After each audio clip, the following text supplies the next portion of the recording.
Bismillahirrahmanirrahim. Assalamualaikum warahmatullahi wabarakatuh. Selamat pagi. Halo rekan-rekan semua. Pagi-pagi minum teh hangat. Hayo kita bersemangat.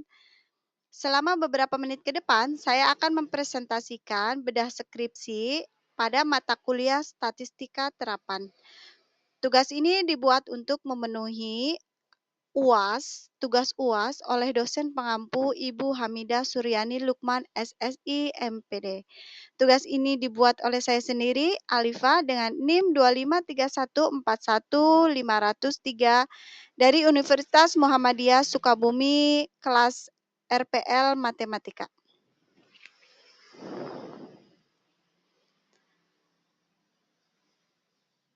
Bedah skripsi kali ini judulnya Pengaruh Motivasi Belajar Terhadap Prestasi Akademik Mahasiswa yang ditulis oleh Siti Aminah dari Program Studi Pendidikan Agama Islam Fakultas Tarbiyah dan Keguruan UIN Sunan Kalijaga Yogyakarta 2024. Kemudian modifikasi tugas skripsi yang saya buat yaitu pengaruh penggunaan gawai terhadap prestasi belajar mahasiswa, ditulis oleh saya dari program studi pendidikan matematika S1 kelas RPL Universitas Muhammadiyah Sukabumi tahun 2020. Rumusan masalah pada skripsi yaitu berdasarkan skripsi tersebut, maka didapat rumusan masalah dalam penelitian ini adalah bagaimana tingkat motivasi belajar mahasiswa program studi pendidikan agama Islam UIN Sunan Kalijaga Yogyakarta. Kemudian, bagaimana tingkat prestasi akademik mahasiswa program studi pendidikan agama Islam UIN Sunan Kalijaga Yogyakarta. Kemudian rumusan masalah yang berikutnya, apakah terdapat perbedaan rata-rata prestasi akademik mahasiswa jika dikelompokkan berdasarkan tingkat motivasi belajarnya, yaitu dari tingkat motivasi rendah, sedang, dan tinggi. Pada skripsinya ini, dia menggunakan uji ANAFA satu jalur. Kemudian pada rumusan masalah, modifikasi yang saya buat, berdasarkan latar belakang masalah yang ada, maka rumusan masalah yang saya buat dalam modifikasi skripsi tersebut adalah bagaimana tingkat penggunaan gawai di kalangan mahasiswa, bagaimana tingkat prestasi belajar yang dicapai oleh mahasiswa, kemudian apakah terdapat perbedaan yang signifikan pada rata-rata prestasi belajar mahasiswa jika dikelompokkan berdasarkan tingkat penggunaannya, yaitu pada tingkat penggunaan gawai rendah, sedang, dan tinggi. Maksudnya intensitas penggunaannya itu yang dikelompokkan menjadi 3, rendah, sedang, dan tinggi. Kemudian hipotesis. Hipotesis, skripsi, dan modifikasinya. Pada skripsi itu, hipotesisnya motivasi belajar tidak memiliki hubungan dan pengaruh yang signifikan terhadap prestasi akademik mahasiswa, serta tidak ada perbedaan rata-rata prestasi antar kelompok motivasi. Kemudian HI-nya, motivasi belajar memiliki hubungan dan pengaruh yang signifikan terhadap prestasi akademik mahasiswa serta terdapat perbedaan rata-rata prestasi antar kelompok motivasi. Pada hipotesis yang saya bikin, yang saya buat itu, hipotesis awalnya, hipotesis nolnya, tidak terdapat perbedaan yang signifikan pada rata-rata prestasi belajar mahasiswa antara kelompok penggunaan gawai rendah, sedang, dan tinggi. Pada hipotesis alternatifnya, HI-nya, terdapat perbedaan yang signifikan pada rata-rata prestasi belajar mahasiswa antara kelompok penggunaan gawai rendah, sedang, dan tinggi. Kemudian yang berikutnya yaitu populasi dan sampel. Pada skripsi yang dibuat oleh Siti Aminah, populasinya itu seluruh mahasiswa aktif Program Studi Pendidikan Agama Islam UIN Sunan Kalijaga Yogyakarta angkatan 2021-2023 berjumlah 247 orang. Dengan sampelnya itu diambil secara acak berjumlah 80 orang, 80 dibagi menjadi 3 kelompok, yaitu kelompok motivasi rendahnya itu 26 orang, kelompok motivasi sedangnya 30 orang, kelompok motivasi tingginya itu 28 orang. Sedangkan populasi yang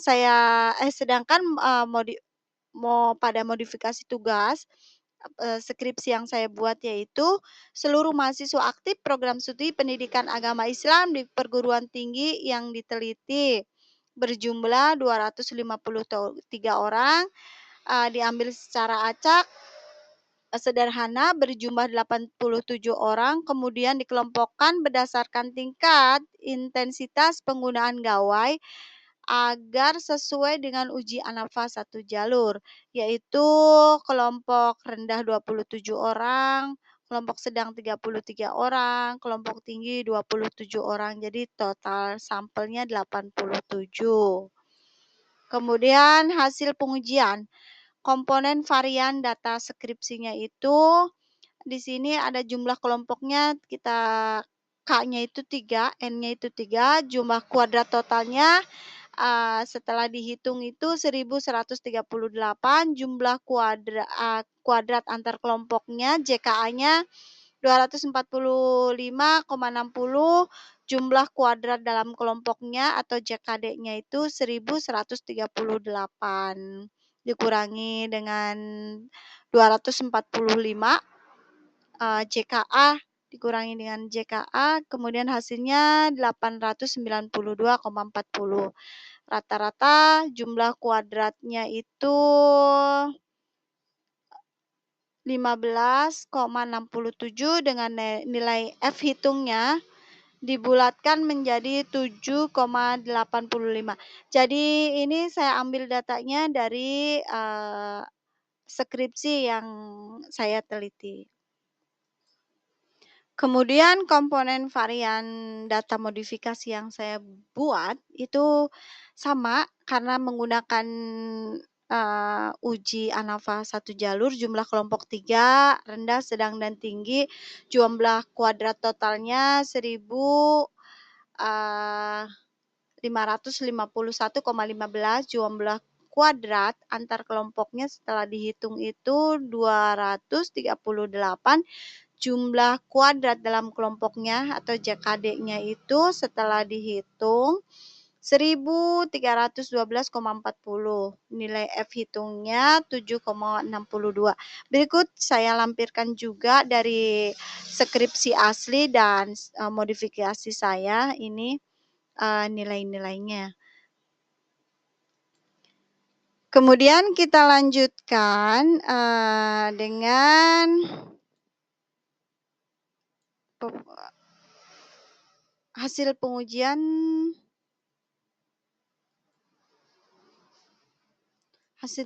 sudah. Sekarang ke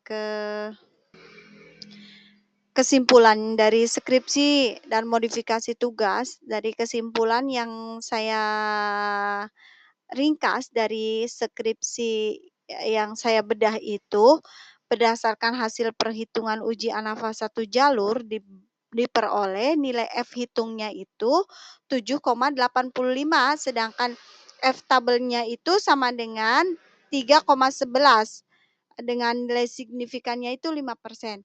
Karena F hitungnya itu lebih besar daripada F tabel, maka hipotesis nolnya ditolak. Kemudian hipotesis alternatif HI-nya, hipotesis alternatifnya diterima. Artinya, terdapat perbedaan yang signifikan antara rata-rata prestasi akademik mahasiswa antar kelompok motivasi belajar rendah, sedang, dan tinggi. Secara nyata, semakin tinggi motivasi belajar yang dimiliki mahasiswa, maka semakin baik pula prestasi akademik yang dicapainya. Kemudian, modifikasi yang saya buat itu kesimpulannya Berdasarkan hasil perhitungan yang saya buat gitu dari, uji ANAFA 1 jalur diperoleh nilai F hitungnya 7,62 sedangkan F tabelnya 3,10 pada taraf signifikannya 5%.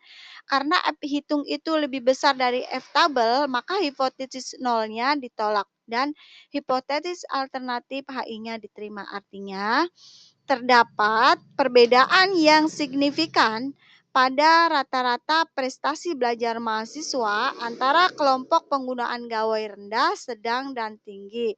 Tingkat penggunaan gawai memberikan pengaruh nyata terhadap hasil belajar. Penggunaan yang wajar dan terarah tingkat sedang cenderung menghasilkan prestasi lebih baik dibandingkan penggunaan yang terlalu sedikit dan terlalu berlebihan. Kesamaannya dari skripsi, yang dibuat oleh Siti Aminah dengan, uji ANAFA 1 jalur yang modifikasi skripsi yang saya buat itu kesamaannya, metode analisis yang digunakannya itu adalah sama, yaitu menggunakan uji ANAFA 1 jalur. Baik pada penelitiannya Siti Aminah maupun tugas modifikasi ini, keduanya menggunakan uji ANAFA 1 jalur untuk menguji hipotesis yang ada. Alasannya sama, variabelnya bebas, dikelompokkan menjadi 3 tingkatan, rendah, sedang, dan tinggi, sehingga metode ini paling tepat untuk melihat apakah ada perbedaan rata-rata hasil belajar antar kelompok. Kemudian hasil pengujiannya sama-sama signifikan. Kemudian kesamaan berikutnya yaitu pada skripsinya Siti Aminah diperoleh F hitungnya itu 7,85 itu lebih besar daripada F tabelnya itu 3,11 sehingga HO ditolak dan HI-nya diterima. Pada tugas modifikasi juga diperoleh F hitungnya itu 7,62 lebih besar daripada F tabel 3,10 sehingga keputusannya sama yaitu HO ditolak dan HI-nya diterima. Artinya kedua penelitian sama-sama membuktikan bahwa variabel yang diteliti memberikan pengaruh nyata dan menimbulkan perbedaan pada prestasi belajar mahasiswa. Keduanya menunjukkan bahwa kondisi yang berbeda pada tingkat sedang memberikan prestasi belajar yang paling baik dibandingkan tingkat rendah maupun tinggi. Kita lanjutkan dengan perbedaannya. Perbedaan antara skripsi asli dengan modifikasi yang saya buat. Yaitu variabel yang ditelitinya berbeda. Pada skripsi yang ditulis oleh Siti Aminah, peneliti tentang pengaruh motivasi belajar terhadap prestasi akademik. Semakin tinggi motivasi yang dimiliki mahasiswa, maka prestasinya cenderung semakin meningkat. Pada modifikasi yang saya buat, pengaruh penggunaan gawai terhadap prestasi belajar di sini pengaruhnya tidak selalu naik terus. Penggunaan yang terlalu sedikit kurang mendukung, sedangkan yang berlebihan justru bisa menurunkan prestasi. Sehingga yang paling baik adalah pemakaian dalam batas yang wajar. Sumber penyebab perbedaan hasil juga berbeda.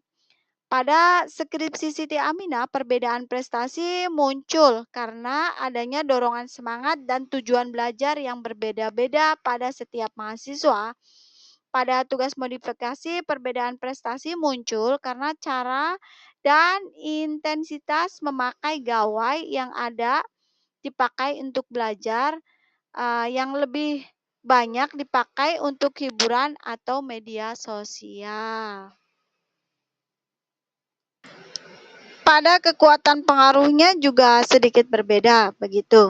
Meskipun keduanya signifikan, nilai F hitung menunjukkan kekuatan pengaruh yang sedikit berbeda. Motivasi belajar memberikan pengaruh yang sedikit lebih kuat dibandingkan penggunaan gawai terhadap prestasi belajar mahasiswa.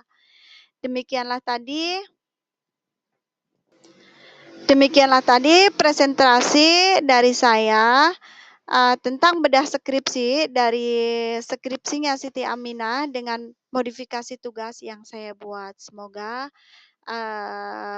bisa dipahami, dan terima kasih. Wassalamualaikum warahmatullahi wabarakatuh.